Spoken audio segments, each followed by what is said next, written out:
नमस्कार विद्यार्थी मित्र, आप सभी कुशल होंगे एवं स्वास्थ्य का ध्यान रखा कीजिए।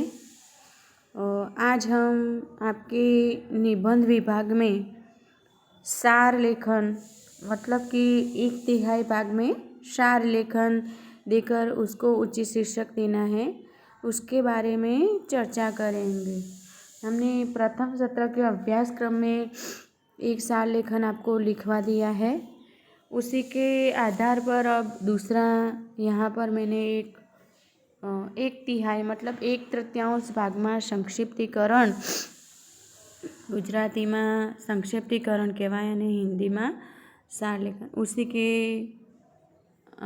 बारे में हम अभ्यास करेंगे।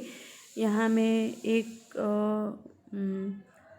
पैराग्राफ दिया हुआ है, उसको पढ़ती हूँ। सबसे पहले विद्यार्थी मित्र आप यह ध्यान में रखिए कि जहाँ भी 1/3 भाग में सार लेखन लिखना आता है, वहीं आपको पहले वह जो भी फकरा दिया गया है उसको शांति से पढ़ना है, फिर उसके बारे में सार लेखन लिखना है।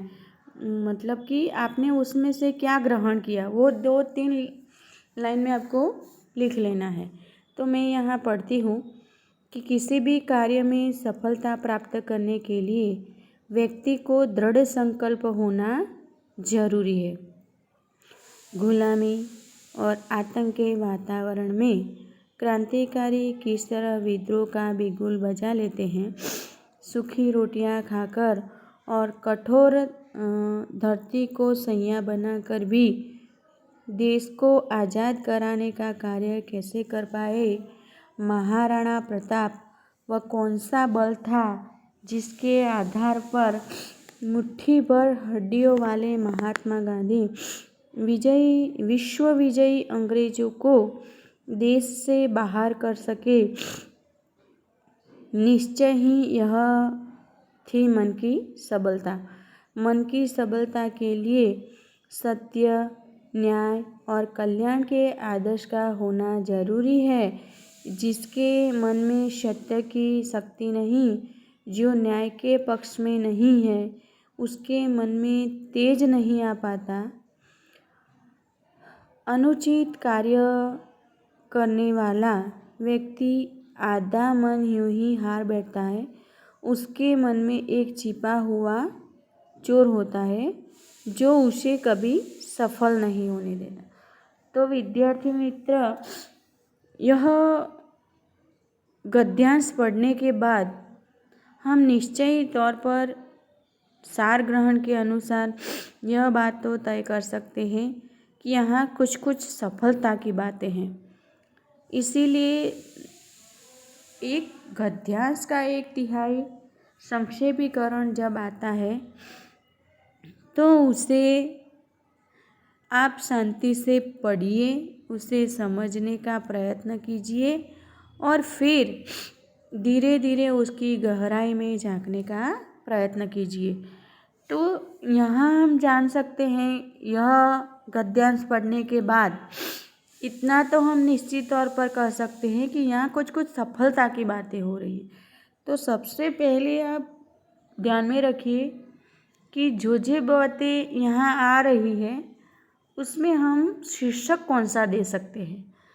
तो यहाँ कुछ लोग ऐसे हैं, वह भी मनुष्य थे, उन्होंने भी इस दुनिया में आकर सबसे अलग अपना नाम बनाया, तो उनके लिए यह कार्य सरल नहीं था, लेकिन उन्होंने यह कर दिखाया। इसीलिए कुछ लोग ऐसे भी होते हैं कि थोड़े से जीवन में भी बहुत कुछ कर लेते हैं। जैसे कि हम देख सकते हैं कि स्वामी विवेकानंद जी, महाराणा प्रताप, महात्मा गांधी जैसे मुट्ठी भर हड्डी वाले थे, लेकिन उन्होंने भारत को एक नई दिशा की तरफ मोड़ा और उसे प्रयत्नशील बनाया और हमें कठोर, जो कभी शक्य ही नहीं थी, बहुत कठिन कार्य था, उन्होंने हमें अहिंसक आंदोलन द्वारा हमें आज़ादी दिलाई। तो ऐसे ही सफल नहीं होते हैं, क्योंकि उन्हें बहुत कुछ छोड़ना पड़ता है, बहुत कुछ सहन करना पड़ता है। उन्होंने न कभी खाने की परवाह की, न कभी सोने की परवाह की, लेकिन उन्होंने ठान दिया कि पूरे विश्व जाति को हमें शांति का संदेश देना है। तो विद्यार्थी मित्र, इसका शीर्षक यही हो सकता है कि सफलता का रहस्य क्या कर सकते हैं, कैसे हमें सफलता प्राप्त हो। तो आपको इस गद्यांश से भी सीखना है कि ऐसा क्या करें कि आप सफल से सफल हो सके और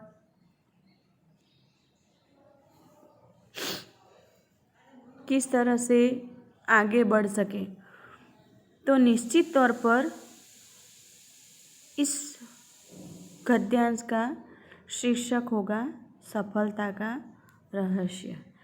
तो विद्यार्थी मित्र, यह आपका प्रश्न 5 गुण का पूछा जाता है, जो 11वीं और 12वीं कक्षा दोनों में पूछा जाता है, इसीलिए आपको तैयार करना है।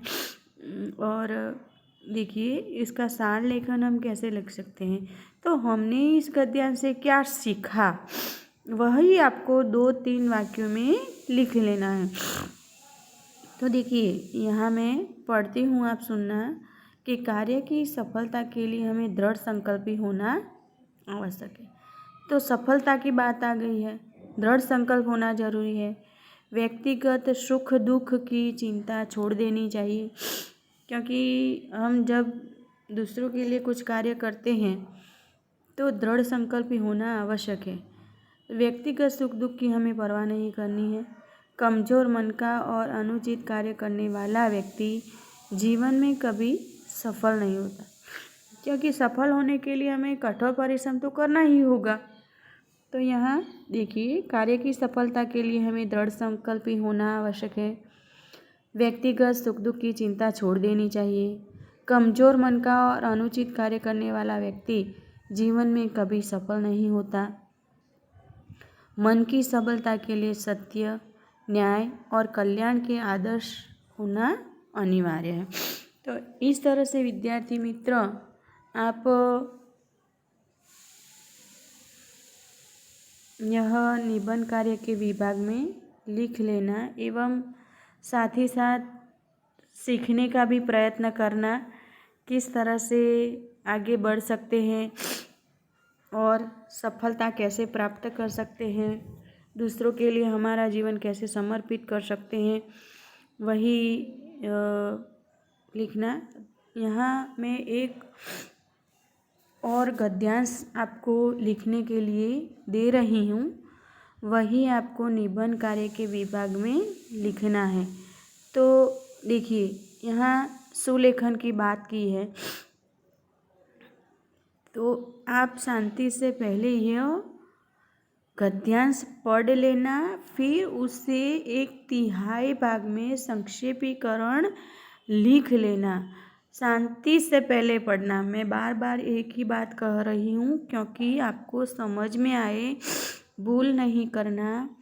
और हो सके तो आप किताब में से 1-2 गद्यांश लेना, फिर किताब बंद करना, उसे शांति से पढ़ना, फिर उसे उचित शीर्षक देने का प्रयत्न करना और फिर उसे लिखने का 1/3 मतलब 1/3 भाग में संक्षेपीकरण लिखना है।